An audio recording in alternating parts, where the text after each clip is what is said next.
Cela fait plusieurs années à présent qu'un grand jeu sur la sécurité routière via Internet est organisé dans notre pays. Cela permet de manière ludique de rafraîchir ses connaissances de la réglementation. L'Agence wallonne pour la sécurité routière nous dit tout sur ce jeu. Et nous lançons pour la 3e fois le quiz de la route.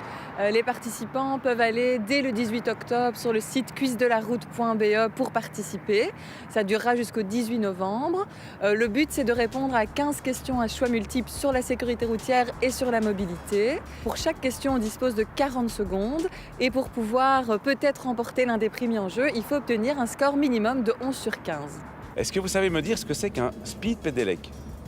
Aucune idée. Non. Non. Vous voyez pas du tout ce que c'est? Non. J'ai jamais entendu parler de ça. D'accord. Non. C'est un vélo électrique, je sais pas. Non. Ce serait peut-être le vélo électrique alors. Oui, mais lequel? Je pense qu'il doit être immatriculé, il ne doit pas faire autant de kilomètres/heure.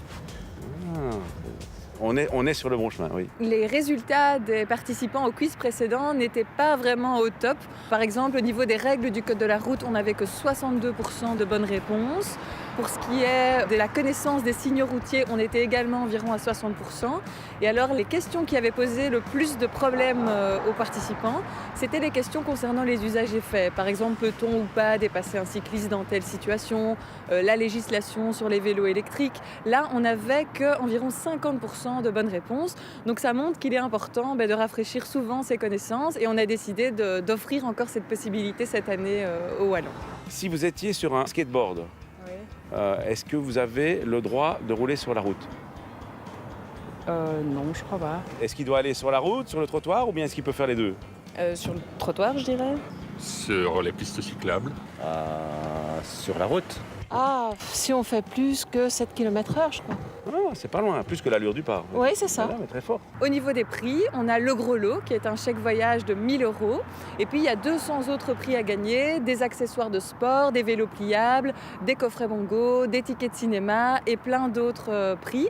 Tous les éléments se retrouvent sur quizdelaroute.be. On peut jouer plusieurs fois, mais à chaque fois, ce sont des nouvelles questions qui seront posées. Il y a quelques questions qui ont fait un très mauvais score l'an dernier, et notamment à propos de ce signal, qui est très récent dans notre code de la route et dont pourtant la presse a abondamment parlé au moment de sa sortie. Ce signal annonce une rue cyclable. La question du quiz était de savoir qui peut dépasser un cycliste dans une telle rue. Et il n'y a eu que 20% de bonnes réponses. Parmi les choix proposés, il fallait répondre que seul un cycliste peut dépasser un autre cycliste dans une telle rue. Les véhicules motorisés ne peuvent pas y dépasser les vélos. Pour être complet, les cyclistes ne sont pas obligés de serrer à droite dans une rue cyclable et la limitation de vitesse est de 30 km/h. Connaissiez-vous la réponse? Si oui, bravo. Mais quoi qu'il en soit, améliorer ses connaissances dans une matière qui nous concerne dès qu'on sort de chez soi, ce n'est certainement pas superflu. Alors jouez tous au grand jeu de la sécurité routière. Qu'est-ce qu'un speed pedelec pour le code de la route? Le speed pedelec est une forme de vélo électrique rapide. Le speed pedelec fonctionne avec une assistance au pédalage jusqu'à 45 km/h au maximum et une puissance ne dépassant pas 4 kW. Les conducteurs et les passagers de speed pedelec doivent porter un casque vélo ou un casque cyclomoteur. Le conducteur doit être titulaire d'un permis cyclomoteur AM et le speed pedelec doit également être immatriculé. À la semaine prochaine et d'ici là, bonne route!